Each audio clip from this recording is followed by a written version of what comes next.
Chers amis, peut-on oser espérer aujourd'hui? C'est ce à quoi nous invite le pape François par cette année jubilaire de 2025. Mais la question est grave. Comment oser l'espérance alors que nous sommes saturés de discours désespérants et que tout au contraire semble nous pousser à désespérer, désespérer en l'homme, en notre monde, en notre pays obsédé par son désespoir, par notre Église, avec nos communautés pauvres et faiblissantes? Eh bien oui, nous pouvons espérer et nous devons devenir les apôtres de l'espérance dans notre monde. Et ce carême 2025 peut nous y aider. Mais commençons d'abord par un point important. L'espérance n'est pas une espèce de méthode Coué qui permettrait de se rassurer à bon compte. Elle n'est pas non plus l'optimisme ni l'espoir. L'optimisme est trop souvent une affaire de tempérament et l'espoir se limite à l'horizon humain. Et si l'espérance consistait à dire que tout ira mieux demain, elle serait en fait une vertu étrange. Parce que de demain, par définition, nous ne savons rien. Affirmer que l'avenir apportera des solutions est très rassurant, mais totalement gratuit.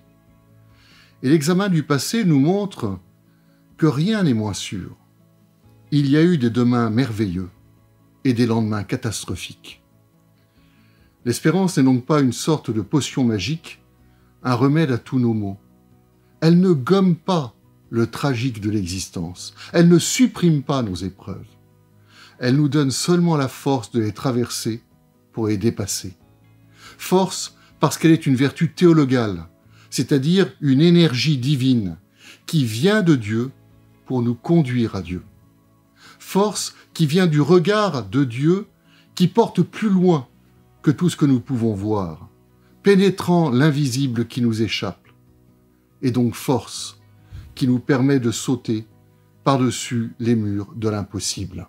La véritable espérance est ainsi une certitude. La certitude de la présence de Dieu et de son alliance avec l'humanité, une alliance éternelle.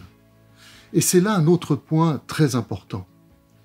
Car qu'est-ce que Dieu promet à son peuple depuis la révélation à Abraham? Ce n'est pas le triomphe ou la réussite, c'est sa présence. Je serai avec toi. Dieu est donc le seul objet de notre espérance. Comme le dit le pape François, notre espérance n'est pas un concept, ce n'est pas un sentiment, ce n'est pas un téléphone portable, ce n'est pas un tas de richettes. Notre espérance est une personne. C'est le Seigneur Jésus que nous reconnaissons vivant et présent en nous et en nos frères. L'espérance chrétienne n'est pas seulement une manière d'attendre Dieu, mais aussi de déjà le posséder. Ce n'est pas un projet, mais une réalité. Notre espérance n'en renvoie pas la réalisation à plus tard. L'espérance chrétienne, c'est avoir la certitude que je suis en chemin vers quelque chose qui est, et non quelque chose que j'aimerais qu'il y ait. L'espérance chrétienne est l'attente d'une chose qui est déjà réalisée et qui se réalisera de manière sûre pour chacun de nous.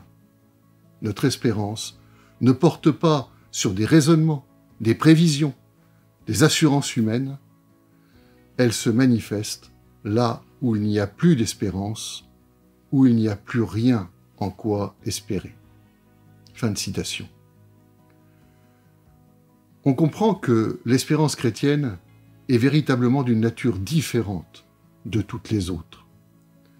Il ne s'agit pas simplement d'une attente, mais de recevoir un don, Dieu lui-même, Dieu pour Dieu, et non pas pour les avantages que nous pourrions en escompter. Et contrairement à l'objet de nos espérances courantes, Dieu n'est pas à venir ni à attendre, il est déjà donné. Et la seule question consiste à accepter ce don, à entrer dans ce don.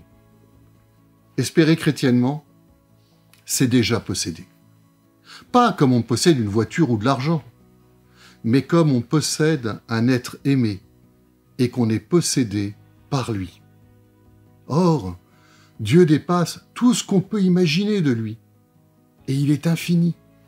C'est pour cela que l'on peut en même temps le posséder et continuer à le désirer, car nous n'en atteindrons jamais les limites. La promesse de sa présence que Dieu nous fait est donc absolument magnifique. Et nous devrions nous en étonner chaque jour et nous en émerveiller chaque jour.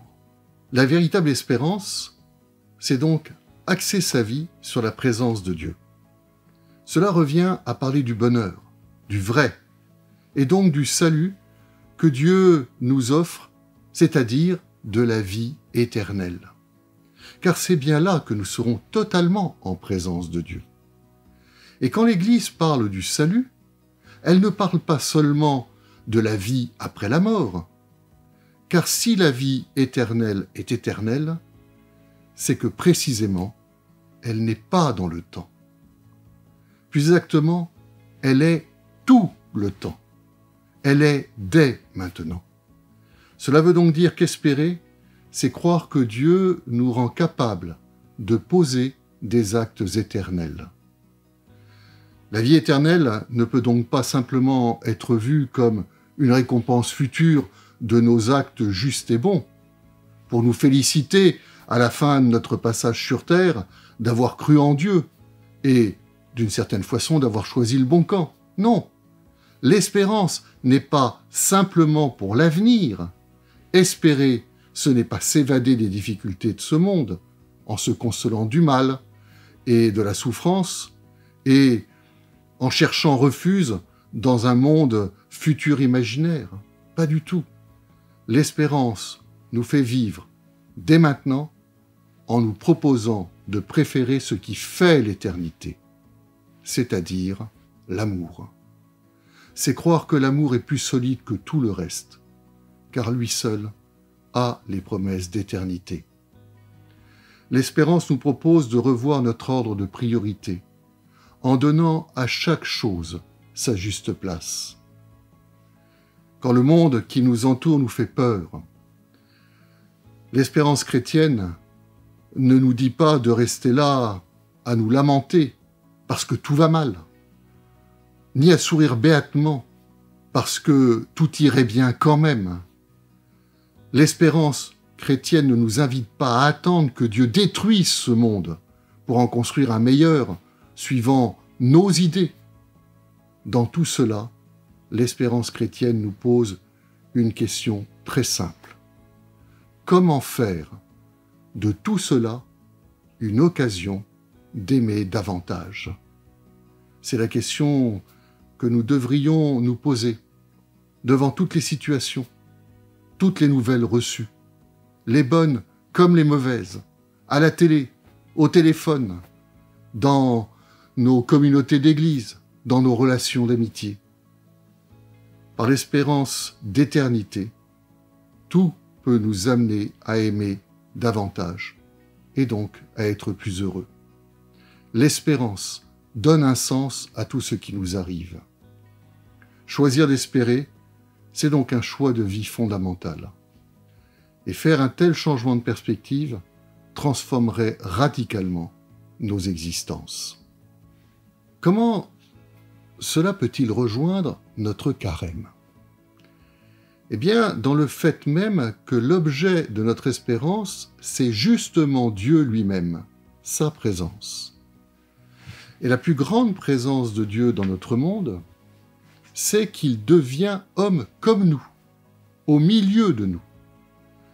Notre espérance, comme le disait le pape François, c'est le Christ, et le Christ mort et ressuscité pour nous sauver. La source de notre espérance, c'est la croix et la résurrection. Ce à quoi nous prépare justement le carême. Sur la croix, nous voyons le Christ qui, dans le même temps où il criait à son Père « Père, pourquoi m'as-tu abandonné ?» révélait qu'il ne désespérait ni de son Père, ni des hommes, puisqu'il mourrait pour nous sauver. À Pâques, Jésus a transformé notre péché en pardon, notre mort en résurrection, notre peur en confiance. Voilà pourquoi là, sur la croix, et au matin de Pâques, notre espérance est née et renaît toujours. Voilà pourquoi, avec Jésus, toutes nos obscurités peuvent être transformées en lumière, tous nos échecs en victoire, toutes nos déceptions en espérance. Depuis, nous pouvons espérer que Dieu ne nous abandonne pas au cœur de nos pires détresses. Il ne désespère pas de nous. Alors, ne désespérons pas de lui. Le carême est donc toujours un temps d'espérance, peut-être le temps d'espérance par excellence en lien avec Noël. Nous ne faisons pas carême pour le carême. Il n'est pas un but en soi. Car à la différence des temps de pénitence des autres religions, à la fin du carême, les chrétiens attendent quelqu'un.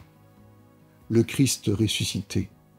Le but du carême, c'est le Christ, désormais présent au monde, partout et toujours, à chacun de nous, grâce à sa résurrection.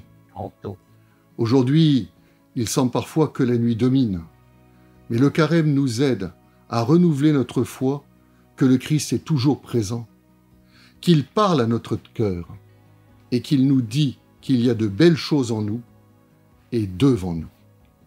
En conclusion, prenons-en conscience.